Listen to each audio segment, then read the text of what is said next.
యేసు ఎందుకు వచ్చాడు? పాపులను రక్షించుటకు క్రీస్తు యేసు లోకానికి వచ్చాడు. ఎందుకు వచ్చిన ఉద్దేశం ఏంది?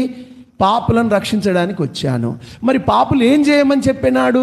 మార్కు సువార్త 1:15 ప్రకారము ఏం చెప్పినాడు ప్రభువారు? కాలము సంపూర్ణమై ఉన్నది, దేవుని రాజ్యము సమీపించి ఉన్నది, మారు మనసు పొంది సువార్త నమ్ముడి. ఇది యేసు ప్రభు లోకానికి ఇచ్చిన బోధ.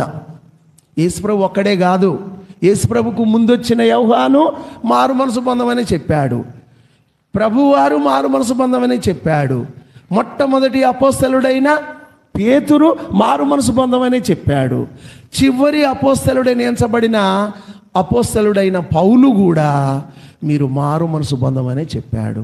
దేవుడి మాట మారలే. మారు మనసు పొందండి అనేది దేవుడి ఉద్దేశం. నేడు మారు మనసు అంటే జనాలకు అర్థమైంది ఏంటంటే మతం మారాలా, మతం మారాలి. అరే బతుకు మారాలి, మీ జీవితంలో పరివర్తనం చెందాలి. ప్రభు మారు మనసు పొందమన్నాడు. ఈ మారు మనస్సే ప్రభువు బోధ. మీ చెడు మార్గాలు విడవండి, మీరు మారు మనసు పొందండి, ప్రభు వైపు మళ్ళండి. కాబట్టి మారు మనస్సు దేవుడి వాక్యం. కొంతమంది ఆ వాక్యము పాటను విని రక్షించబడ్డోళ్ళు ఏదో ఒక్క మాట, దేవుని మాట వాళ్ళ చెవినబడి ఆ మాటను బట్టి రక్షించబడ్డోళ్ళు.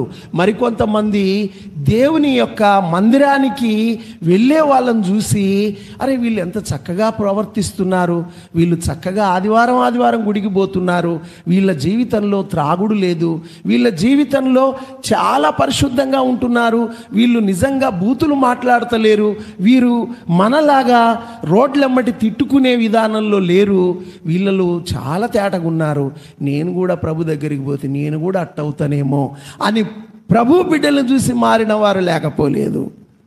ఇంకొక మాట చెప్పనా? విచిత్రం. సంవత్సరాలుగా మందిరంలో ఉన్నా కూడా మారని వారు కూడా లేకపోలేదు. ఎంత విచిత్రమో కదా ఇది. కొద్ది మాట ద్వారా కూడా రక్షింపబడ్డవారు ఉన్నారు. పెక్కు మాటలు విన్నా, తేటగా వాక్యం బోధించినా మనసు మార్చుకోకుండా, చెడుతనం వదిలిపెట్టకుండా ఇంకా పాపంలోనే ఉండేవారు కూడా ఉన్నారు.